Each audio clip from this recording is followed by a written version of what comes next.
দেশে কোরবানির পশুর জন্য একসময় ভারত ও মিয়ানমার থেকে ২২ থেকে ২৫ লাখ গরু আমদানি করতে হতো।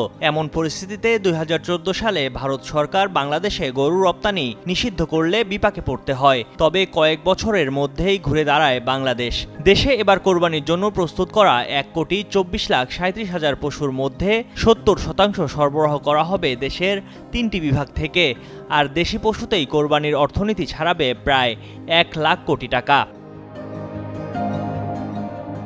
বাংলাদেশে গরু রপ্তানি ঠেকাতে ২০১৪ সালের এপ্রিলে ভারতের তৎকালীন স্বরাষ্ট্রমন্ত্রীর নির্দেশের পর বৈধ পথে বাংলাদেশে গরুর আমদানি বন্ধ হয়ে যায়।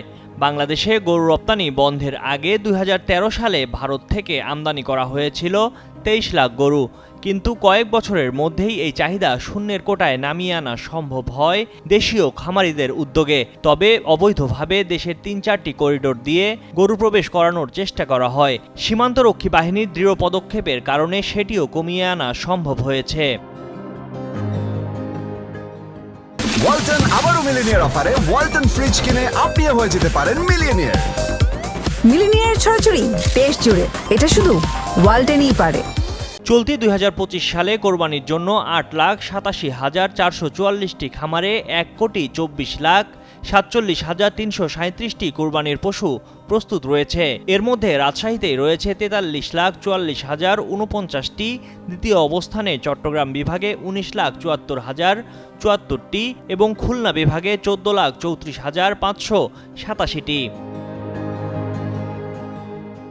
প্রাণী সম্পদ অধিদপ্তরের প্রাথমিক হিসেবে দেশে এবার ৬৭,০০০ কোটি টাকার কোরবানির পশু বিক্রি হবে। এর মধ্যে অনলাইনে ১০,০০০ কোটি টাকার বেশি পশু বিক্রির সম্ভাবনা রয়েছে। কোরবানির সময় পশুর ৯০ লাখ থেকে ১ কোটি চামড়া সংগ্রহ করা হয়।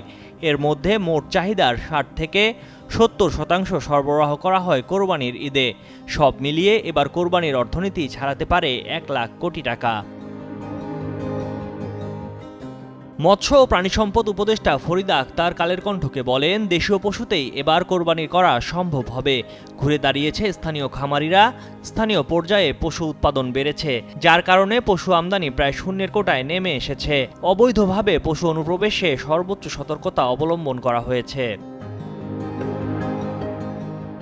কৃষি অর্থনীতিবিদ ও বাংলাদেশ প্রাণী সম্পদ গবেষণা ইনস্টিটিউটের সাবেক মহাপরিচালক ডক্টর জাহাঙ্গীর আলম খান কালের কণ্ঠকে বলেন, সরকারের ধারণা করা চাহিদার চেয়ে প্রকৃত চাহিদা বেশি হতে পারে। ইফেক্টিভ চাহিদা বাড়াতে পশুর দাম আরও সহনীয় করার পরামর্শ দেন তিনি। ময়ূখ ইসলাম, কালের কণ্ঠ।